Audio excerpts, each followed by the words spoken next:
Hello everybody. This is video blog 5, I think. So, I really liked this noon conference, but I prefer the geriatric population. So anytime I hear like aphasia, stroke, I'm like, yes. So, I just liked hearing about this case. Something that I think that I can pull away from this is that the patient motivation really matters. So, even though he was getting probably the best medical care that the patient could be receiving while he was in the SNF, he wasn't with his family. He was confused. He was, really not wanting to be there, and therefore he wasn't doing therapy. So, without that motivation piece and like wanting to get better,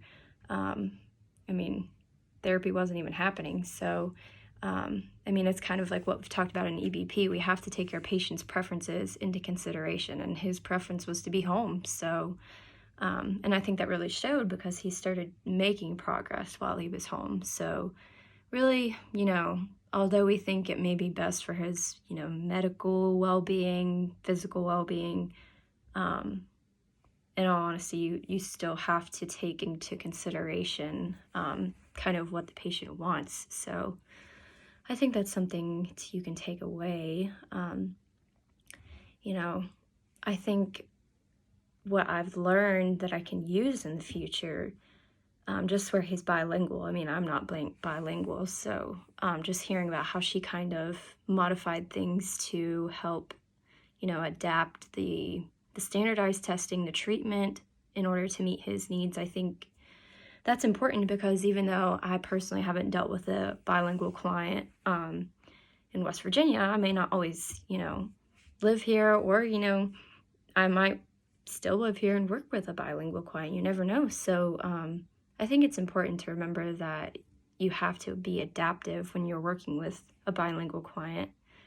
So just kind of hearing how she used the family and just other, adaptive, techniques, I think it's something that can be applied. I guess what would be a difficult part of this case is that his aphasia was so bad. And the fact that the aphasia was so bad paired with the bilingual piece. So, he wasn't even always talking in English when he was, verbally expressing something. So that would be hard as a clinician. Is not only is his expressive language pretty low, but sometimes it's not even in English. So I think that would be a difficult piece of this case. But also, it's a different opportunity, so maybe it would be exciting in a way. So personally, for what I find exciting is just seeing the progress of like an aphasia client with aphasia.